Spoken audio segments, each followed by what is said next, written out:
तो हाँ जी, नमस्कार मेरे प्यारे साथियों। अगर आप भी हिंदी में 90-95 नंबर लाने को सोचते हैं तो वीडियो को शुरू से लेकर अंतिम तक जरूर देखिएगा, क्योंकि आपका यहीं से सपना पूरा हो जाएगा। इसका सेकंड पार्ट भी आने वाला है। इसमें कुल कितना प्रश्न करने वाले हैं दोस्त? 48 प्रश्न। देखते हैं कि आपका कितना प्रश्न, आप में कितना पढ़ाई में है, तेजी है आपका, देखते हैं आज। ठीक है, 10 मिनट का मात्र वीडियो रहेगा। तो चलिए स्टार्ट करते हैं। भीमराव अम्बेडकर का विख्यात भाषा इन हिल ऑफ स्कॉट्स का हिंदी रूपांतरण किसने किया था? तो ललई सिंह यादव ने। पहिल के पाठ का है।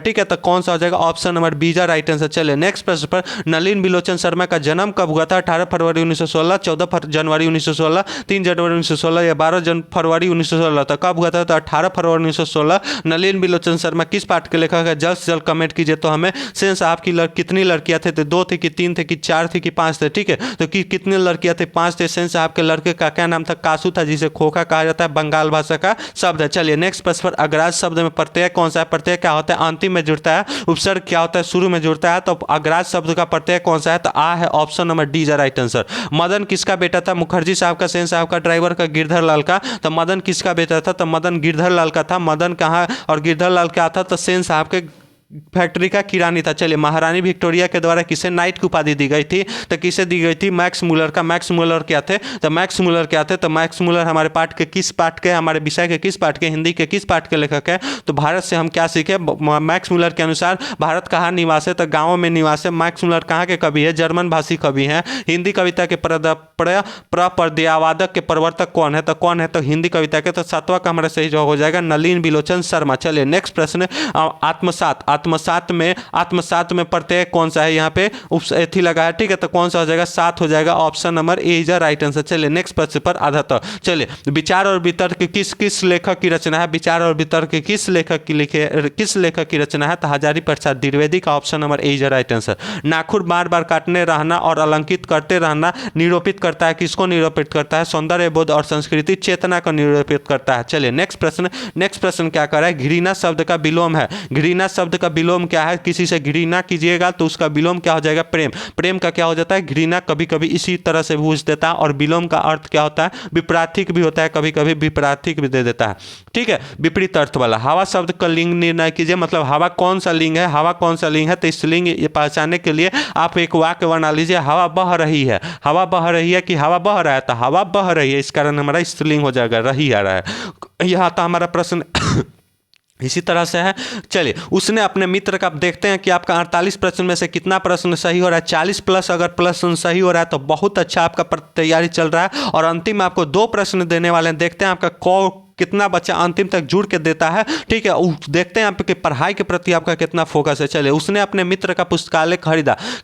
वाक्य है मिश्र वाक्य, सरल वाक्य, संयुक्त वाक्य कि इनमें से कोई नहीं। ठीक है, तो उसने अपने मित्र का पुस्तकालय खरीदा। तो क्या हो जाएगा? एक सरल वाक्य हो जाएगा। Option number B is right answer. नक्षत्र लोक किस लेखक की कृति है? तो नक्षत्र लोक किस लेखक की कमी है? आपका समय एक मिनट भी हम नहीं बर्बाद करेंगे। Option number B is right answer. जिसकी उपमा दी जाए, एक शब्द क्या होगा? कितना बच्चे उपमान मार देता है, जो गलत हो जाता है क्या होता है? उपमेय होता है। Option number D is right answer. चलिए नेक्स्ट प्रश्न। मराठी भाषा किस की लिपि क्या है? खरोष्ट है कि प्राकृतिक है कि नागरिक है कि देवनागरी है? तो मराठा भाषा की लेखक क्या है? तो Devanagari. Option number D is right answer. धारा नगरी का कौन सा परंपरा शासक विद्यान नुरागी थे? ठीक है, तो कौन थे? तो भोज थे। Option number B is right answer. चलिए नेक्स्ट प्रश्न पर।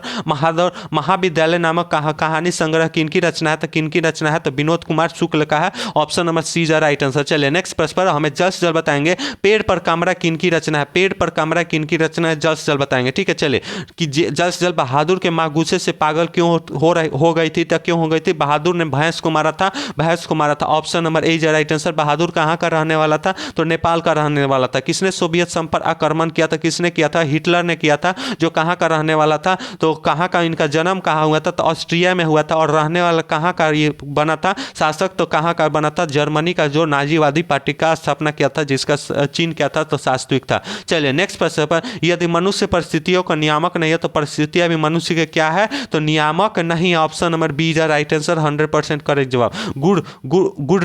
गुदरी, गुदरी का लाल, मुहावरे का अर्थ क्या होगा? गुदरी का लाल, तो गरीब के घर में गुणवान का उत्पन्न होना। चलिए नेक्स्ट प्रश्न पर, गणेश शब्द का पर्यायवाची क्या होगा? तो लंबोदर हो जाएगा, और लंबोदर हमें बताएंगे कौन सा समास है। जल्द से जल्द प्रतिदिन शब्द कौन सा समास है? तो कौन सा अव्यय भाव समास है? मिलाते चलिए, देखते हैं आपका कितना आप में जज्बा है पढ़ाई के प्रति। यशोधरा शब्द का संधि विच्छेद क्या होगा? कितना बच्चा यशो जोड़ धारा मार देता है, लेकिन क्या होता है? यशः जोड़ धारा होता है। इनमें से शुद्ध वाक्य कौन सा है? तो कोई नहीं है शब्द, तो केवल संकेत मात्र है, ये भी नहीं है, तीनों नहीं है, ऑप्शन नंबर डी हो जाएगा। कवि ज्ञानानंद की बादशाह किस बादशाह के यहाँ मीर मुंशी का काम करते थे? तो मोहम्मद शाह रंगीले के यहाँ काम करते थे, option number B is right answer. जन्म के 6 घंटे के बाद किनकी माता का देहांत हो गया? तो किनके माता का? तो Sumitranandan Pant, option number B is right answer. फावरे और हल राजदंड बनने को है, यह पंक्ति किस कविता का है? ठीक है, तो किस कविता का है? ठीक है, तो स्वदेशी का है कि हिरोशिमा का है कि भारत माता की जनतंत्र का जन्म का है? तो ठीक है, तो कौन सा है? तो जनतंत्र का जन्म। इसके लेखक कौन है? जल्द से जल्द कमेंट बॉक्स में फूंक दीजिए हमें। एक वृक्ष की हत्या कविता किनकी रचना है? तो किनकी है? एक वृक्ष की हत्या, तो किनकी है? तो कुंवर नारायण के, option number C is right answer. चलिए नेक्स्ट प्रश्न पर, वीरेंद्र डंगवाल का पहला कविता संग्रह कौन सा है? तो इस दुनिया में, option number B is right answer. प्राकृतिक सौंदर्य की कविता के लिए विख्यात कवि कौन है? आपको इतना मोटिवेट हम कर देंगे पढ़ाई के प्रति, आप एग्जाम में हमें गारंटी से कह रहे हैं कि आपका 100 प्रश्न हम जितना भी, आपको हमारे सीरीज को फॉलो कीजिए, और आपको इसका पीडीएफ चाहिए तो इस नंबर पर आप कंटेंट भी कर सकते हैं, 93 34 16 22 13। चलिए, प्राकृतिक सौंदर्य की कविता के विख्यात कवि कौन सा है? तो 33 का हमारा सही जवाब कौन सा हो जाएगा? सुमित्रा नंदन पंत।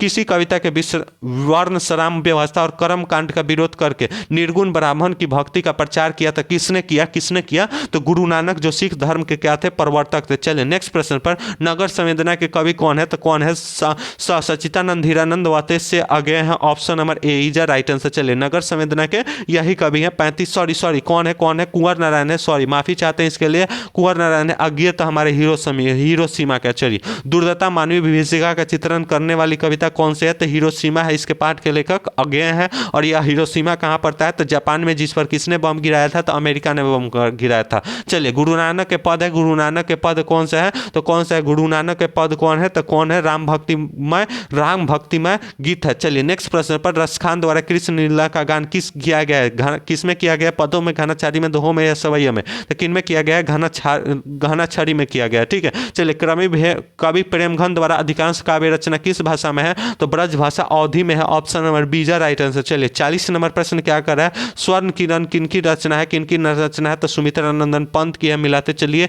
और देखते हैं आपका कितना प्रश्न सही होता है। आत्मजयी नामक प्रबंधन काव्य किस कवि द्वारा लिखी गई है? तो किस कवि के द्वारा लिखी गई है? तो 41 का हमारा सही जवाब कौन सा हो जाएगा? Kunwar Narayan, option number C is right answer. आधुनिक साहित्य में एक प्रमुख प्रतिभा थे, प्रमुख प्रतिभा कौन थे? तो प्रमुख प्रतिभा कौन थे? तो सच्चिदानंद हीरानंद वात से आगे थे, option number A is right answer. चलिए नेक्स्ट प्रश्न पर, किसने जिंदगी में पहली बार अस्पताल का विरोध किया? तो माँ ने किया, option number D is right answer. माँ पाठ के लेखक कौन है? ईश्वर पेटिकर, जो कि यहाँ के लेखक है, गुजराती भाषा लेखक है। 44 का, माँ रात में कितने बजे हॉस्पिटल से लौट कर आई? तो कितना? 11:15 बजे लौट के आई। चलिए नेक्स्ट प्रश्न पर, गाँव के जुआरी किस्म का व्यक्ति कौन था? तो मरगम्पा था, यह दही वाला मगम्मा का है। ठीक है, दही वाला मगम्मा के पाठ के लेखक कौन है? श्रीनिवास। किस कहाँ के हैं? तो कर्नाटका, कन्नड़ भाषी कवि हैं। सतकोरी होता किस भाषा के प्रमुख कथाकार है? तो उड़िया के हैं, जो किस पाठ के लेखक है? दहते विश्वास में प्रमुख पात्र कौन है? तो लक्ष्मी है, जिसके पति का क्या नाम है? लक्ष्मण है। लक्ष्मी के कुल कितने संतान थे? तो 4 गो संतान थे। चलिए नेक्स्ट प्रश्न पर, देवी नदी बांध के किनारे किसका घर था? तो हिलसार संपर्क लक्ष्मी या गुण निधि। तो देवी बांध के नीचे किसका घर था? तो किसका घर था? तो लक्ष्मी का। चलिए, मंगू के अलावा माँ के कितने संतान थे? तो 3 संतान थे, option number B is right answer. 48 का क्या हो जाएगा? बी हो जाएगा। चलिए, आपको 2 गो प्रश्न देखते हैं कितना बच्चा कमेंट करता है। किसने सीता को रसमलाई भेजी थी? पुष्पा, नारायण, राधा और भौरी। सीता किस पाठक के मुख्य पत्र है? तो धरती कब तक घूमेगी। इसके पाठक के लेखक कौन है? तो सांवर दैया है। इसके हिंदी रूपांतरण कौन है? तो सांवर दैया है। कहाँ का है? तो राजस्थानी भाषा का। चलिए नेक्स्ट प्रश्न क्या रहा है? सीता के बड़े लड़के का क्या नाम था? कैलाश, उल्लास, विकास या सुभाष? जल्द से जल्द इसका कमेंट हमें जल्द से जल्द करके दिखाइए। मिलते हैं नेक्स्ट वीडियो में। इसी तरह पढ़ते रहिए, हंसते रहिए, मुस्कुराते रहिए और पढ़ाई जरूर करते रहिए, क्योंकि काम पढ़ाई करने से चलेगा, इधर उधर की बातों से नहीं।